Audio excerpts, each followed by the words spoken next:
গ্রামের অবস্থা, এই হচ্ছে অবস্থা দেশের। কাদা মাটি, যতই পাকা ঘর বানাও না কেন কাদা মাটির উপরে কিছু নাই না দিদি? কিছু বলো জাতির উদ্দেশ্যে, আমাদের উদ্দেশ্যে। এই বিশাল দোয়া, কি বলে, দোয়াই তো বলে, মাটির দোয়া। ঘরের চারিপাশে যেটা থাকে কাদা, এটা পুরোটাই কাদা দিয়ে সুন্দর ডেকোরেশন করে দেবে আমার প্রিয় দিদি। এই দায়িত্বটা তাকে দেওয়া হয়েছে, যেহেতু আমাদের গ্রামে থাকেই মাটির ঘর, তো একটু কষ্ট আমাদের প্রতি বছরই করতে হয়। তো এবছরের কষ্টটা আমার দিদি নিছে আমার থেকে।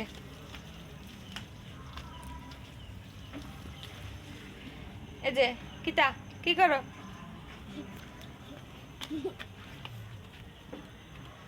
এইমাত্র আসছি ব্যাংক থেকে, এসে ভাবলাম ফাঁকে একটু ভিডিও করে নিই। দিদি আপনি কি পারবেন আজকের মধ্যে ফুল কমপ্লিট করতে?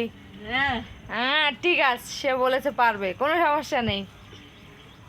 সাথে আমার ছোট ছেলেও মাটি নিয়ে আসতেছে, সে সব খুব এক্সপার্ট। হ্যাঁ রেখে দাও, আন্টি লাগাই দেবে মাটি। চাওয়াস পাখি